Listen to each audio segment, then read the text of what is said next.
Thank you very much, Justin. It is wonderful to have you here. I came across Felipe's name a couple of months ago. I Googled mining and architecture, and one of his books came up, and we got in touch and we had a conversation. I grew up in Peru, and also I grew up part of my childhood in Ecuador. He's from Ecuador originally, and he's had a stellar career in mostly North America, teaching and above all being a thinker. And his books are evidence of that. And Felipe mentioned, when I mentioned the LIAMforum and him participating on that panel on architecture and mining, that he had just created a new institute. And so I said, you know what? We'll make room for the institute at the LIAMforum for you to present, because it's a new idea and it really touches upon us having to look at the world in a new way. And the institute that Felipe has created, I think will be attractive to many minds and in many jurisdictions. So to that end, what I will ask to do is for the panelists to introduce themselves, describe who they are, why they're here, and then Felipe will describe himself and he'll proceed with his presentation. Thank you. Let's start with Dana, who bravely has stepped up representing her whole school. And she's here, and I'm delighted she's doing so. And she also, by coincidence, has worked at a terrific mine, Musselwhite. Thank you, Dana. Yeah, I just decided to attend today so that I'd be able to learn a little bit more about the project. And I found like the initiative of the LIAMforum to be pretty enticing. So when I got the email about it, I emailed back right away and I was like, yeah, like I'm interested. I just want to learn more about it. But I don't know, I kind of bring in a background from both architecture and mining. So this is kind of right up my alley. Wonderful. Can you tell us a little bit about yourself? How come you're at the School of Architecture now? What brought you here? My parents are from up north, so northern architecture is quite a bit different. And my dad actually owns a lake resort and they build like a lot of cabins. So I was more interested in like the aspect of building and learning new things in that area when I was growing up. So that's pretty much what made me want to pursue architecture as a career. And I came to Sudbury because I really just liked the look of the school and how hands-on it was. So the McEwen School of Architecture just seemed like a good fit for me, and that's why I decided to attend there. And Sadie, who I've known for almost a year now. So Sadie, tell us who you are, where you come from, and why you're on the panel today. Hi, well, thank you for inviting me, Raziel. I have a background in architecture. I have a Bachelor of Architecture from Cal Poly, and then I also studied architecture and urban development at La Católica in Santiago, Chile, where I worked with Laboratorio 18x9, or 9x18, which is a research laboratory aimed at trying to understand how to economically develop the periphery and pericenter of Santiago in a way that is conducive to forming and strengthening social ties. So now I'm working with McLennan Design in the sustainability consulting side with Jason F. McLennan. And I know, that's how I know McEwen Mining and Whittle. We're working on a project, the Los Azules mine, which is right on the Argentinian and Chilean border, and it's in the mining sector. So I'm very excited to be participating in this panel because it really does kind of tie in my experience. And I know that Felipe, you've done a lot of work with looking at urbanism in South America as it relates to the mining industry. And yeah, with my experience in Chile, that's a super important area to be looking at. Wonderful. So this is triggering Felipe's teaching instincts, having two bright minds in the audience. So with that, I'll give the microphone to Felipe, and I'll be an eager listener. Very good. Thank you so much, Raziel, once again for having me here and for opening a space for the Urban Prosperity Institute. I'm sure it's been a great day, but you must be exhausted. It's been a long day, a long series of days, but anyway, I'm very grateful for you to make the time. And I'm happy to share some of the work, of the framework of the Institute today. I'm also delighted to have Sadie, somebody that has sort of worked on similar issues, and Dana. Your point of view is also instrumental. My career, of course, has been made working with students. So the voices of students are integral to what I do. I want to speak a little bit first about myself. I'm Felipe Correa. I am the managing partner of Somatic Collaborative. Somatic Collaborative is a New York City-based architecture firm that works at the intersection of architecture, urbanism, and infrastructure. Part of what we do is sort of conventional design projects, buildings, furniture, sort of physical things that come together.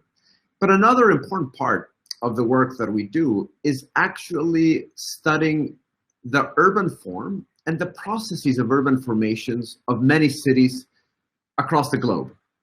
And in doing so, being able to create a space where we can speculate and think about the urban futures we want future generations to inherit.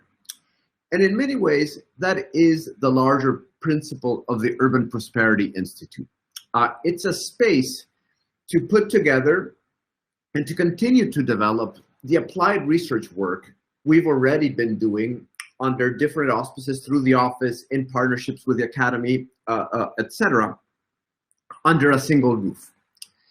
So I'm just going to explain briefly what the Urban Prosperity Institute, or UPI, for the sake of brevity, is. And then, rather than focusing on the institutional design, right, which is less interesting, I'm going to show a series of types of projects, urban conditions and concerns that I think are relevant sort of in shaping an urban mindset for the second half of the 21st century. So UPI is a New York City-based think tank with a practical but ambitious goal: to develop and advocate for innovative urban projects conceptualized at the intersection of economic development and social and environmental stewardship. And this, for me, is extremely important. These two things need to align for projects to actually be implemented successfully, right? And I think today we begin to see a lot of people within the urban field that are divided into two camps: economic development and environmental and social stewardship. And I think that we need to find ways in which these two things come together in order to create projects that are greater than the sum of their parts. With projects that range from the reactivation of city centers to the study and management of regional hinterlands, UPI strives to deliver applied lessons and key capital projects that confront the urban challenges of the 21st century and help shape the urban legacy we want future generations to inherit. I think if we look at today, from the erasure of ground floor retail, right? We're seeing that with sort of e-commerce, ground floor retail is disappearing in cities, which has a huge effect on the role of the street and publicness. To the reshaping of how water and land interface in the age of climate change, to mobility infrastructure as the backbone for sustainable urban development, etc. There are many sort of different approaches we can have in terms of thinking the future of the built environment. But what is actually extremely important is that there has to be a space where the multiple disciplines that shape the built environment can actually come together and debate. And I think interdisciplinarity is a word that gets thrown a lot. And it's very important to understand that interdisciplinarity is not about putting sort of 20 different people in a room to talk. That makes a great cocktail party, but it doesn't make for great interdisciplinarity. Interdisciplinarity means putting the right group of people together and finding spaces of overlap between those disciplines. It doesn't mean that the architect is going to do what the engineer does, or that the engineer is going to do what the planner does. It means that there's enough knowledge for overlap across these disciplines for us to be able to engage projects of greater scale and complexity. So within this context, these are some of the ideas that we're right now discussing within the Urban Prosperity Institute, and I'm framing them as concepts rather than specific projects because they apply to many different contexts, right? The first one is rethinking the interface between water and land in the context of environmental uncertainty. And one thing that's critical for us is this divide between issues of, for example, climate change that affect people in the context of their immediate context, in the context of their home, loss of home, damage of homes during hurricanes, etc. And the fact that to be able to address these issues competently, you actually need to work at a regional, not even a metropolitan, but a regional scale, right? Because water flows freely. So you need to cross jurisdictions, cross different tax bases to be able to establish coalitions where infrastructure can once again be rethought at a regional level. And that for us is very interesting. The second one is to expand the urban housing stock and diversify models of domestic space. It's interesting that we're seeing unprecedented level of building heights in a city like New York, specifically in Manhattan. But today, Manhattan is less dense than it was in the 1920s in terms of population. Why? Because there's such a great accumulation of wealth that people are buying larger and larger units. So you have more built mass, but you have less people within the city. And one of the things that we're interested in at the Institute is looking for innovative ways to upzone certain districts so that the Manhattan block can actually accommodate much more density than it does today. And that doesn't just mean building more. It means building more housing in relationship to upgrading mobility infrastructure, the subway, in relationship to expanding access to schools, access to public space.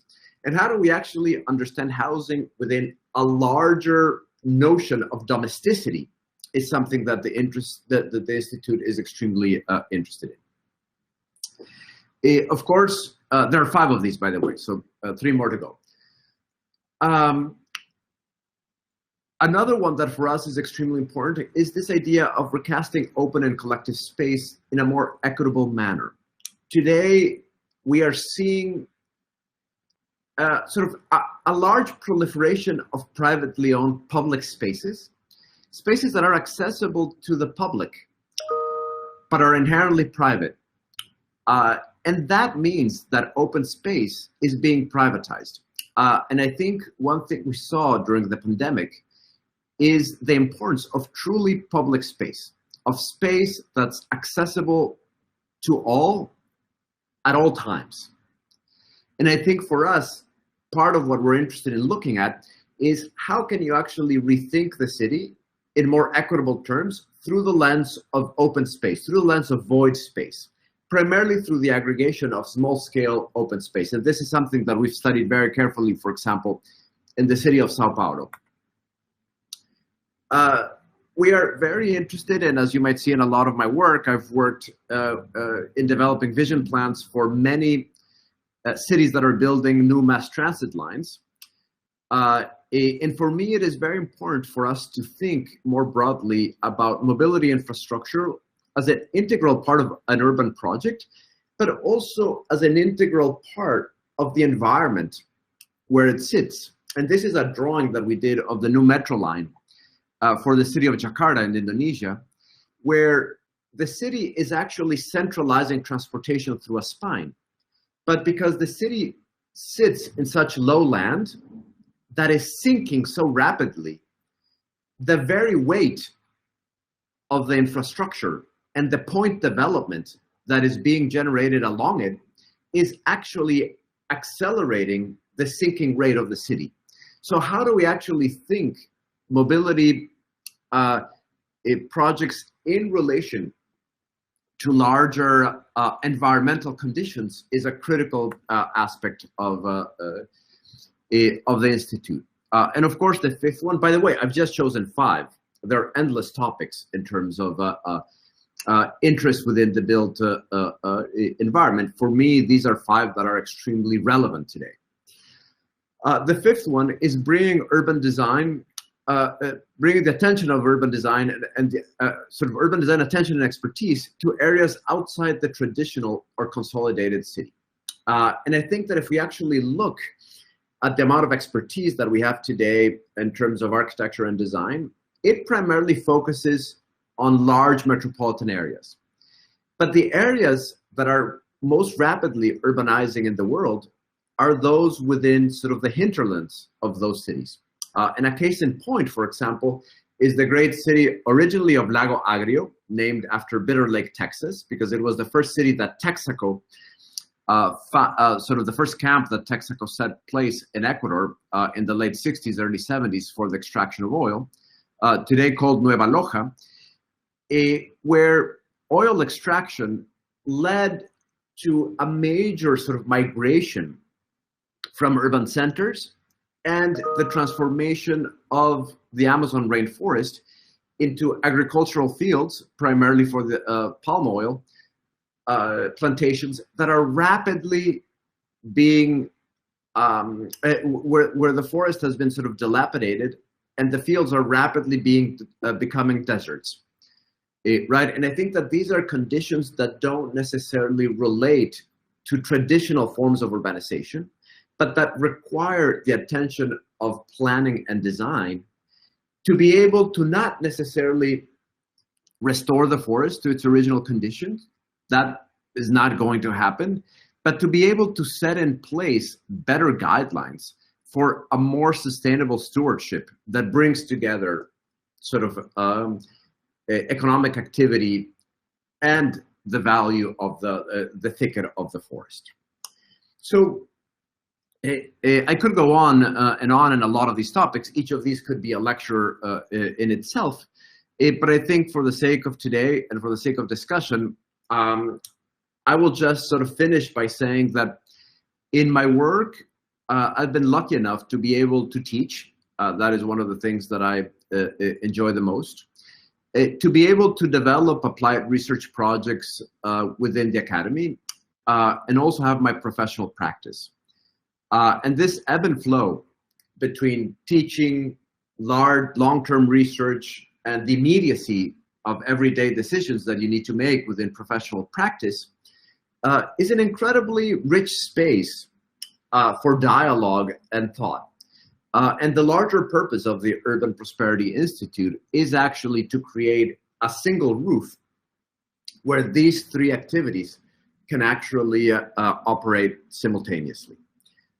With that, I'll finish the presentation. Thank you. And I'm very much looking forward to the feedback and the discussion these thoughts might generate. Thank you.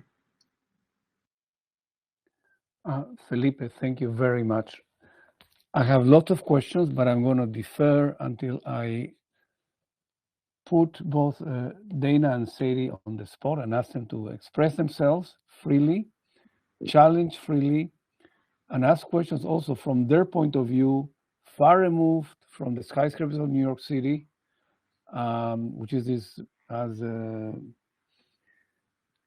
many writers, as Martí famously expressed himself, a large city that can swallow so many people and ideas like a black hole, but at the same time it's a fountainhead of new ideas, as demonstrated by what Felipe is trying to do.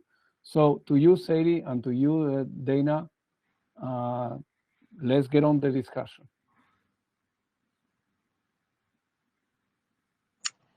Well, thank you, Felipe. That was very interesting. You brought up some very interesting points. Just to start off by saying that I think your approach with the integration of different fields is absolutely critical, especially as we start. I'm very interested in the economic side of how that ends up playing into development projects, sustainability projects. And so when you're talking about transportation, growing transportation, increasing connectivity, A question that I have is around the funding of these infrastructure projects. For example, the highways that connect the city of Santiago to all of the other cities, towns, regions in the country are all built through public-private partnerships, and because of that, they have very expensive tariffs, which becomes debilitating for a large portion of the population to have like free mobility throughout the country. And I remember when I was in Sao Paulo, that the different metro stations had different tariffs, and some of them were also incredibly expensive. So even with, you know, these in theory public infrastructure projects that are aimed at connectivity, the funding of that, the economic side, ends up kind of dictating if they are equitable and how effective they are at creating this connectivity.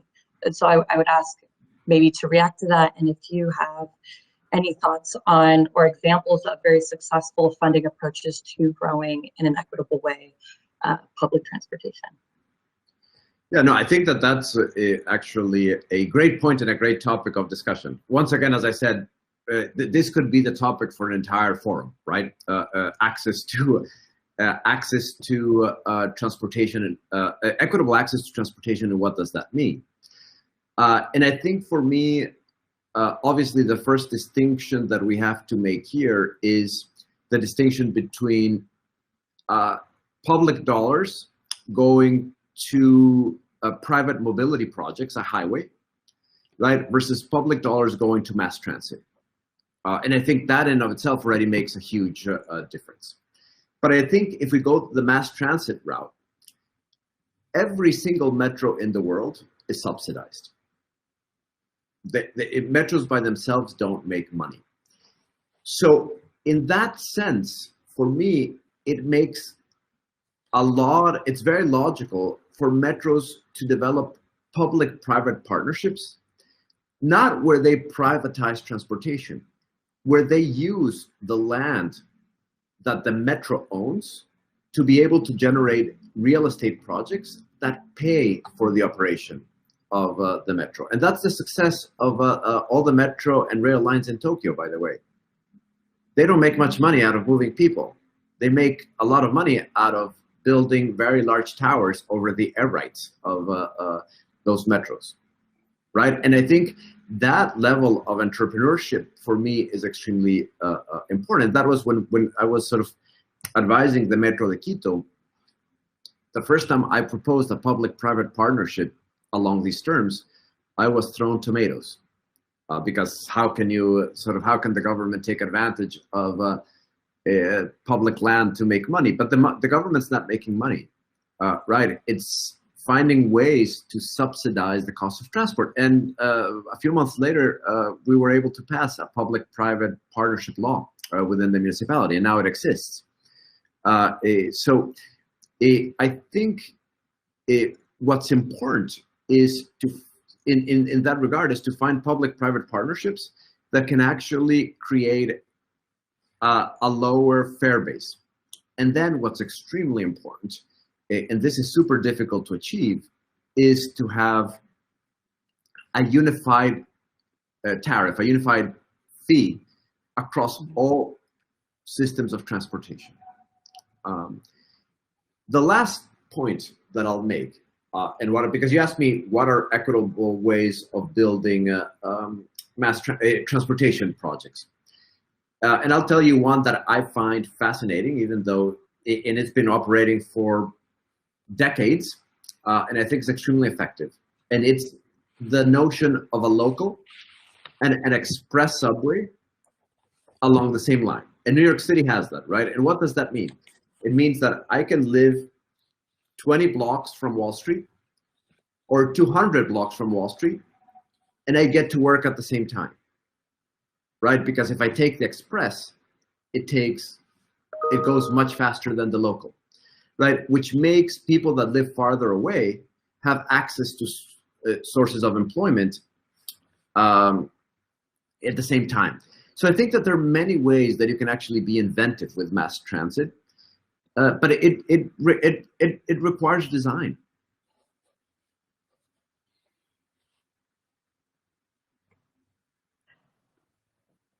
Thank you. That That's very exciting. It also kind of ties in with the next question that I was going to ask you. So sorry, Dana, but do you have anything to add before I pipe in with another question? I guess like pertaining to the transit, like I myself have never been on like a metro. I've never even been on a city bus. Like where I live, you walk everywhere. There's 400 people where I'm from. So like this whole idea is just like mind-boggling to me. But like, would you ever think about like extending those types of transportations and like open areas to people in smaller communities? Or is this just for like big booming cities type of thing? I actually think it is for big booming cities, right? In many ways, why would you build a metro if you don't need one? In the general rule of thumb, and of course these things can be questioned as they always can, but if you're a city that has over 1.5 million people, you need an underground metro because no surface mass transit systems could work efficiently on the long term. So I think I would answer your question by framing it differently. I don't think it's a question of bringing a metro or a mass transit project to a small town of 400 people. I think the question is, what does access to infrastructure mean for a small town? And it might actually have more to do with access to telecommunications, access to connectivity to other parts of the world, access to education, right? So I think that one thing that's extremely important here is to always understand that infrastructure is, and how it's deployed, right? It's going to mean something different depending on the geography, the location, the density, the environmental conditions that you're dealing with. Does that make sense? Yeah, I just wasn't sure if you meant like expanding from like, I guess, area to area or like all within one city, but like I kind of understand like a metro, I'm assuming, works within just one area. A metro generally works within a metropolitan region, right? Yeah. Then you have commuter rail, and then you have regional rail, right? So there are different scales that generally are nested within each other. Okay. Sorry. No, of course. This is these are the kind of conversations I enjoy having. I have some points to make. Yeah. To Dana's point, technology may offer different perspectives. Autonomous vehicles, for example, in a smaller town that you can call upon or they run on schedule. The other point is Elon Musk's Boring Company. At some point, they may develop high-speed tunnels underground. I don't know when that'll happen, but I'll change your perspective. But to your point, Felipe, about subways in cities above 1.5 million, when I did my master's in environmental studies at York, I had a professor, Richard Soberman, who was an advisor to the World Bank, and he was a strong advocate of dedicated bus lanes with these longer buses that are very common now, as a means of maybe as a short stopgap measure in jurisdiction. It will be very difficult to build a subway to service mass transit. But my main question is the following. I was struck by your comment that density in Manhattan is lower now than it was in the 1920s. To your point about wealth and so on. I think about the Lower East Side and how people used to live in there. Right, of course. That's also why it's different, why it's less, yeah. Right, but if you could have, in Japan, for example, apartments are smaller, the density is bigger, and people live reasonably well. My point is, it is not just transportation, but it's also energy and housing. You need those components for people to have a good life. You need low-cost energy. You need low-cost transportation. Because all these things go to what Sadie was addressing, equity, fairness, justice, a sense of we are all the same, as opposed to there's the little people and the big people. The people that drive on the big black SUVs and the rest of us. So these are, I want to put those, let's address the energy issue, for example, which is now affecting Europe very severely this winter. Yeah, I think, I mean, all of these points are absolutely crucial. And I think in a city, for example, like New York, the issue of energy is a complicated one. All of the other topics that we've discussed is something that the city in one way or another has tackled. The issue of energy is more complex because that would require changing an entire 20th century infrastructure that definitely needs to be updated, but that right now, in the way that it's framed, is brutally expensive to do. So for example, the vast majority of the city is still heated by gas, right? So how do you actually move from a gas system to a, by steam, sorry, actually not gas, but steam. How do you move from a steam system to other more sort of contemporary systems? It requires a brutal investment in that infrastructure. And I think for me, that will only happen if you actually pair that with urban development projects that can also increase the density within the city. A few months ago, there was this op-ed, which was, of course, intended to be provocative, but I disagree with it, that argued that Manhattan should actually infill the bay, right? That the bay should be infilled and that it should actually, Roosevelt Island should actually become a park in a new extension of Manhattan. Yes, I understand. It's very provocative. It was also already proposed in 1912. But my point is actually the opposite. I actually think that New York City today is a very hollow city in many ways. It has a lot of empty teeth or fallen teeth.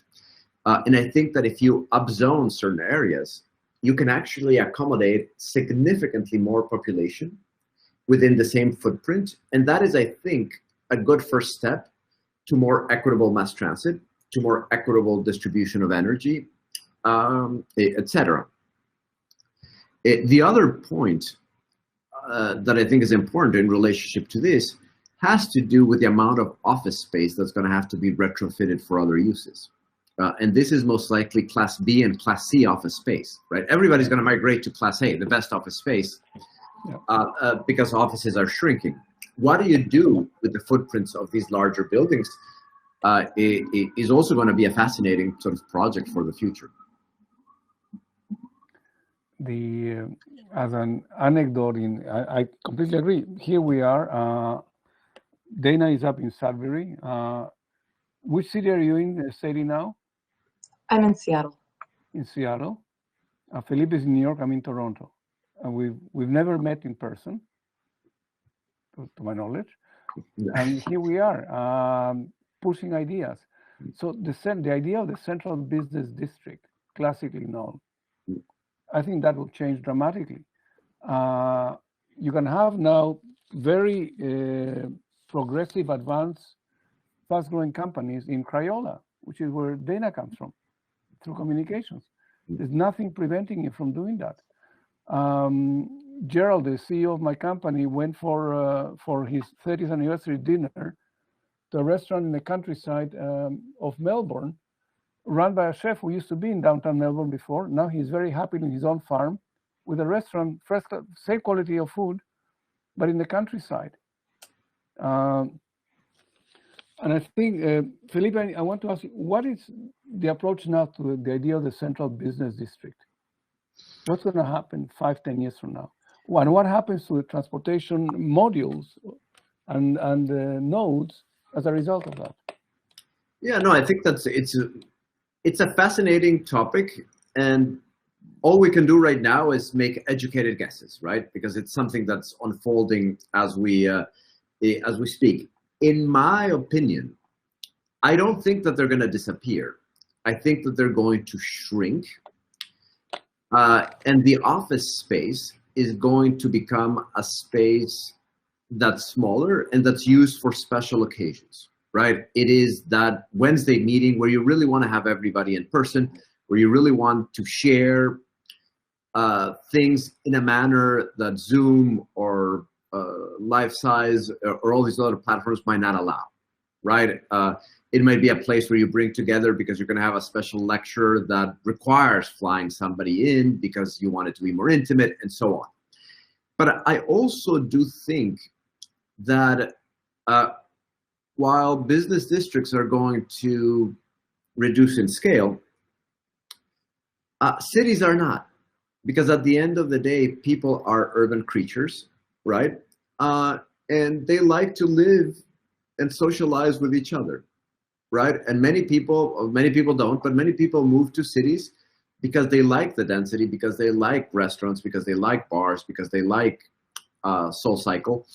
And at the end of the day, I think the city as a menu a la carte, rather than as a place of labor, is going to become even more important than ever. And socially, I think that's extremely important. We need places where people meet other than Tinder. Yeah, Correct. So, this drives me to the next question. The Urban Prosperity Institute, will it be physical only, or will it be possible to have branches in Sudbury or in Lima or in Santiago or in Tokyo? That's a great question, actually. It's something that we've given a lot of thought. So we're hoping to have a small physical footprint here in New York, a space. In the intermediate term, right now we're developing research projects. In the intermediate time frame, we're hoping to develop an educational component to it. And this educational component will be a hybrid between online education and residential meetings, which means that you might take 12 modules of 2 weeks each, in which 10 might be online. But for 2 weeks, you do come to New York, you experience the city, you interact with other people. And I think that hybrid between residential and virtual, for me, will be a very successful model in the future. Let me throw another question at you. Could some of those in-person modules be, for example, in Sudbury? They could. I think the idea of traveling, of sort of traveling residencies is something that is very interesting. And for me, it's just the idea that you might actually spend 2 weeks with a group of people that are from Sudbury, that are experts in the region, but also with people that have never been there, right? Yeah. And to be able to learn both from somebody that brings a completely internal view of the situation, somebody that's very well versed and experienced with the region, but also somebody that's seeing it for the first time. Right, is extremely important. I'm all for local knowledge, as I am for in support of the eye of the traveling expert. I think the Von Humboldts of the world still have a lot to offer. I completely agree, and many of the advantages of breaking silos and bringing together from various areas is people with fresh eyes will see at what once jaded eyes have looked at a problem in the same way forever. Somebody with fresh eyes will offer a completely new perspective. I'm thrilled by Dana not having ever seen a subway, for example, and I'll be fascinated to see her views on what she's even about the way we enter a subway and we pay for it or we move about. I mean, these are things that we absolutely have taken for granted. And we don't question fundamentals. And I think we're in an era where questioning fundamentals with a view of resolving the larger picture is an important part of finding a solution or one of the options for solutions. Right. And I think, and also the opposite, by the way. There are many people that have been born and raised in New York City, for example, that could never imagine that there are people that live in towns of 400 and 600 people. And that those have their cultures and their lifestyles and their connection to the environment that offer equally valuable lessons, right? So I think for me, this issue of the traveling, let's call it the traveling studio or the traveling residency, it is important because it also does something that I think at least this country, the United States, needs urgently, which is for people to mix. People of very different views, including political views, to be able to come together on things that are not political. And that's something that for me is extremely important also in proposing this model that's both sort of residential, but also virtual and that can travel, etc. Yeah, I fully agree that having that connectivity at a larger scale with people from different perspectives, different backgrounds is absolutely crucial. And I think it's kind of an interesting challenge that we're facing as we've seen this boom of connectivity with the internet, with increased mobility. But at the same time, we're seeing a massive kind of concentration and centralization in a lot of countries. Like Santiago, over half of the population lives in one city. And of course, there are different viewpoints and perspectives within that one city. At least at the United States, you tend to see a lot of shared ideologies amongst people that live in shared geographies.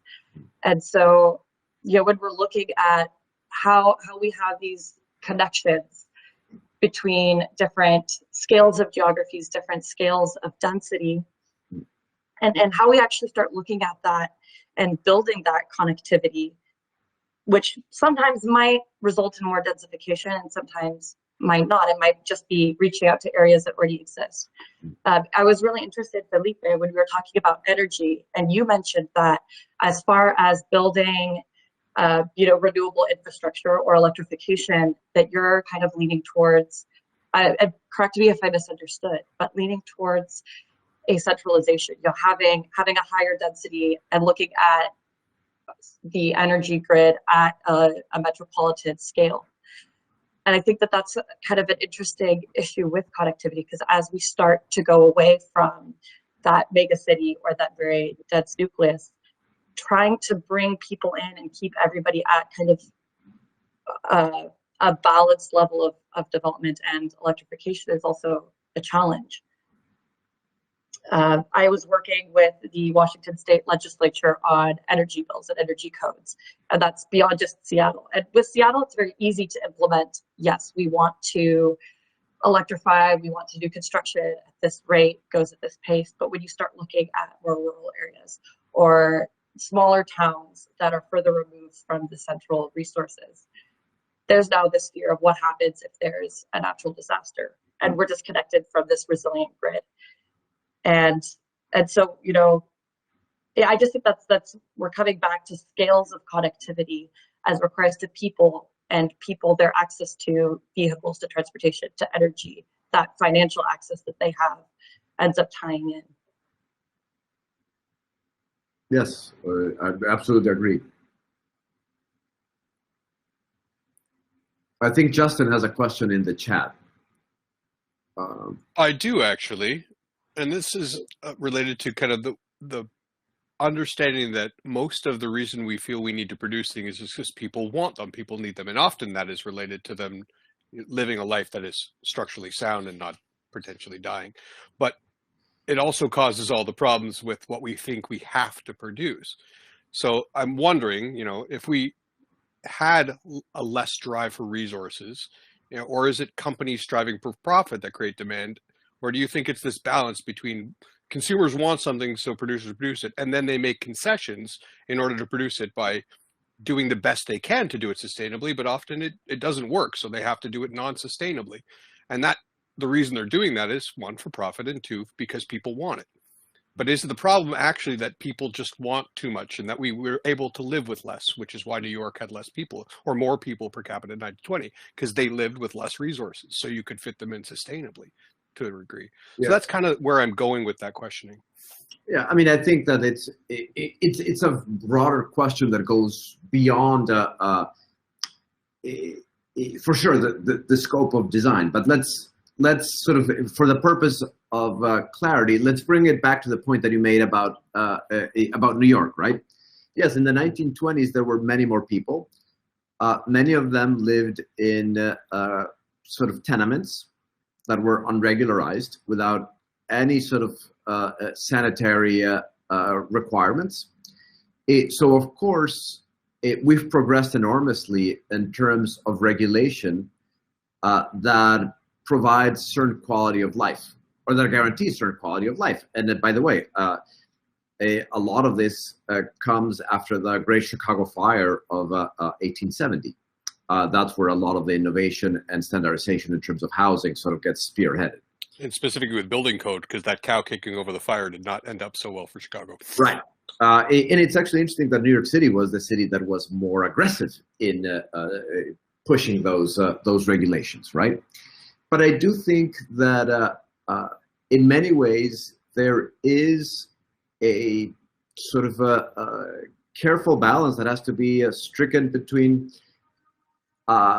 individual liberties, right, and shared resources. And I think in many ways, urbanity or an urban mindset is about that balance, is about what am I I'm able to sacrifice individually in order to share collectively, right? So I might be willing to live in a 500 square foot studio apartment because I live next to Central Park, right? These are the kind of trade-offs that I think density, especially in a city like Manhattan, allows you to think of, right? Do you actually prefer to have your own backyard, or do you prefer to have a shared backyard that is Central Park, or that is Stuyvesant Park at a smaller scale? So I do think that your question is spot on. I think the answer is sort of brings larger societal issues that go beyond, definitely beyond the expertise of design, but that require design for them to be addressed. Yes, and I totally agree with that because, oh, sorry, go ahead. Sadie, go ahead, please. Oh, no, I was asking a follow-up question. I have a question with that. You're talking about this, civil liberties with the relationship with kind of development and these like kind of larger system visions. And I'm wondering how you see kind of regulatory policy playing into some of these different issues that you were talking about. We're talking about density. What's perhaps the role of regulatory policy in like a minimum size or a maximum size or a minimum density, or as it could then relate to what is built where with transportation? Yeah, that's a great question. And I think a lot of these regulatory frameworks have to be rethought, because these are frameworks that we've inherited from the post-war era. So today, for example, in New York City, you cannot have, I think, an apartment that's less than 450 square feet, like 40 square meters. We've seen in many cities, and I think Raziel was making a mention to this, like Tokyo, where people live, like a single person can live very comfortably in 25 square meters, right? It's a very different kind of lifestyle, but cities actually have the advantage of being able to offer those kind of lifestyles because you don't necessarily need your own kitchen, right? You might have a shared kitchen. It might be in a particular moment in your life where you live in an apartment like that, right? Not your entire life, but when you're in your 20s, this might make more sense. But regulation, right, because of issues of sort of health and sanitation, also because of issues of sort of financial policies, right? The suburb is a financial model, and it's a financial model that was only implementable because land was cheap. You could not have sort of every person build equity through a home in a city like Manhattan because just the numbers don't allow for it. So I think today, given sort of the incidence of environmental uncertainty, I think we need to rethink what home ownership might mean beyond sort of the single family tract home of sort of 3 bedrooms, 2 baths, and a 2-car garage. And this is not just for Manhattan. I think this is for areas all throughout the US. There's this great, I don't remember the name of the developer right now, but there's this great developer in Phoenix where he's developing sort of mid-rise buildings that are full service apartments, but the only requirement, it's a membership. actually. And the only requirement to be able to live in those developments, to rent or buy in those developments, is that you don't own a car. So you can only take advantage. They have shared rides, right? They have they're within walking distance of a supermarket, but you have to sign an agreement that you will not purchase a vehicle if you live there. And right now you need to sign the agreement, right? In 20 years, the desires and tastes of people will change because they'll experience that and they'll realize that maybe it's fantastic to not have to own a car. And that will become the model. So I do think that experimental projects like that have an incredible mission in changing policy and, more importantly, changing taste. Dana has a question. Sorry, go ahead. Dana, you can speak up. Yeah, like I guess my main question would be, do you guys think that like money and I guess like resources, like the want for resources has a negative impact on sustainability? Because like, for instance, like in small towns, like not even that small, you don't crave a mall, you don't crave a Starbucks, and there's not really that type of infrastructure there at all.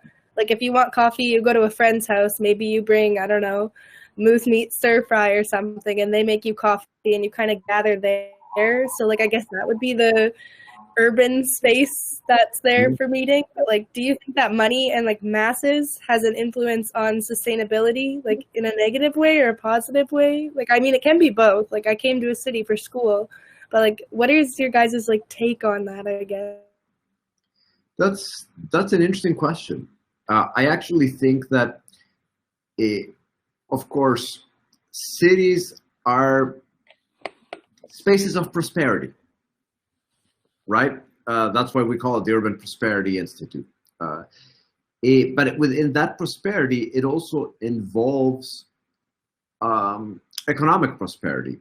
And the reason why the cafe happens is not just because people want the convenience to have a place where they can grab a coffee because they don't have the time to do it at home, even though it ends up being much more expensive, but also because it becomes a social space.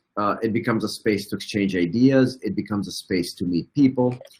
And in many ways, density requires those kind of spaces to function.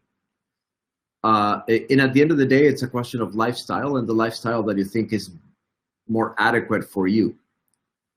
To answer your question, I think cities in many ways could also be very damaging for resources, right?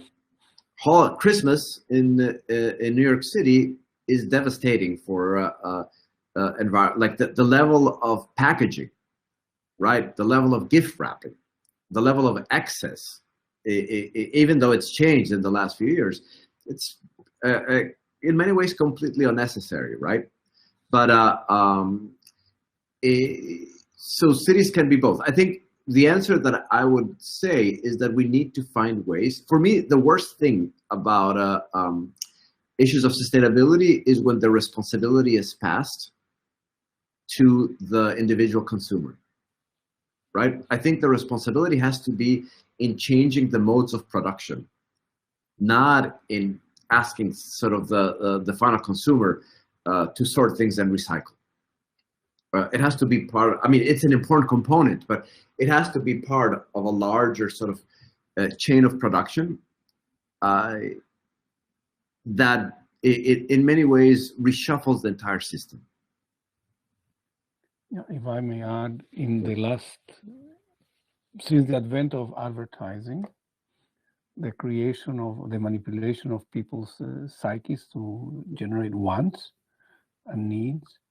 And today with social media, where this machine that you carry in your pocket can gather information on you as to what you want and what you expect. When you Google how to fix a tap in your kitchen, you started getting ads from Google for plumbers. I mean, it's scary. And what else are they manipulating? And when you search in Google, that search is no longer free because Google's algorithms will regulate what you get to see, and we're unaware of that. And in remote areas,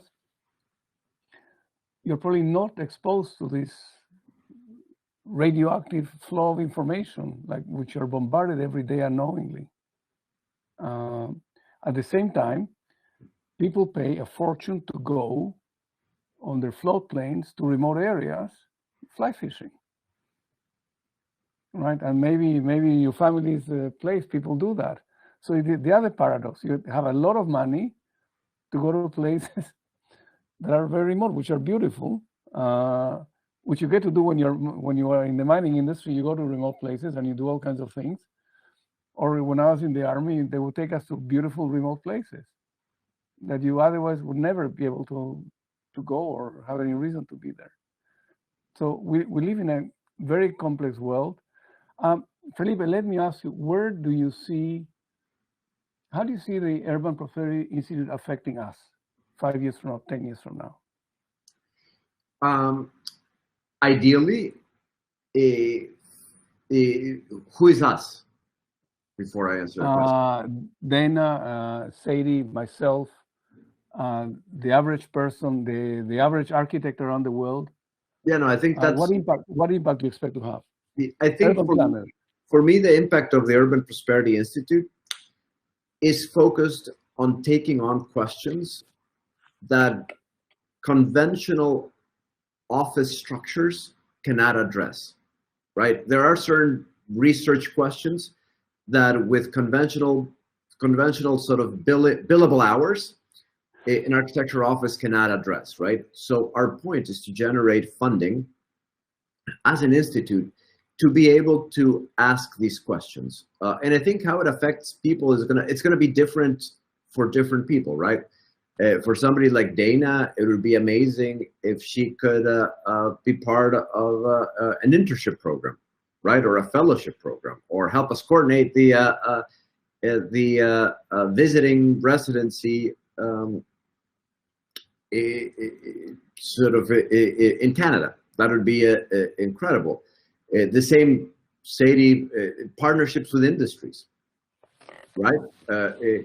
Is great. The same with you, Raziel, and with the mining industry. I think for me, it would be fascinating to develop a larger research project that's not that dissimilar, for example, to the work that we've done in Sao Paulo or the work that we've done in Mexico City, that looks at the impact of mining in terms of the urbanization of certain landscapes. And that might be done by region, it might be done as a global study.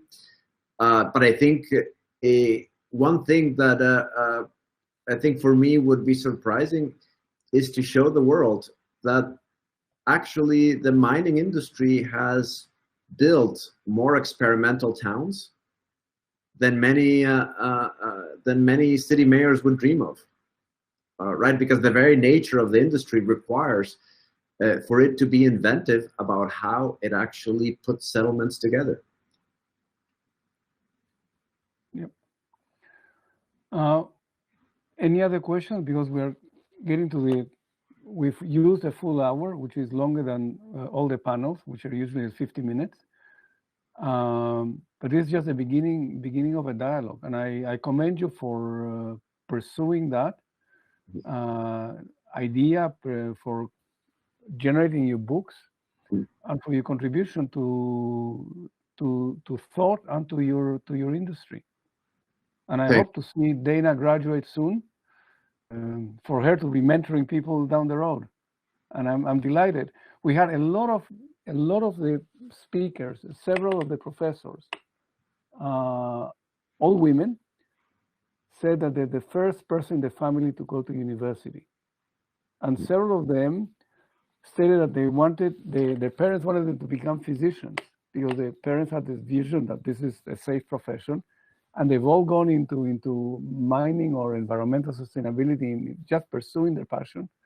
And they've done fabulously as a result of that. And that's where I will leave it at. Felipe, I'm going to give you the final word to wrap up. Yeah. What is your message to people at the LIAMforum regarding your institute? Yeah, no, I think, first of all, thank you so much, Raziel, for the invitation. Justin, thank you so much for the coordination and moderation. I think Virginia also did an amazing job helping us out. maybe what I would say to conclude is that I think one of the greatest things of forums like these is not just the amount of knowledge that gets shared, but the connections that get made, right? The kind of people that you meet. So I would say Dana, Sadie, one, thank you for being part of the panel today, but also stay in touch. If some of these ideas are interesting to you, reach out and we can continue having a conversation. If you disagree vehemently about them, also reach out and we can still have a conversation. That's what makes these things exciting. And I look forward, Raziel, to also continue discussing these things and sustaining a friendship with you as well. So thank you for having me. Wonderful. Thank you very, very much. And Justin will take care of me now because we need to wrap it up for the day and announce what's going to happen tomorrow. So Sadie, Dana, and Felipe, thank you very much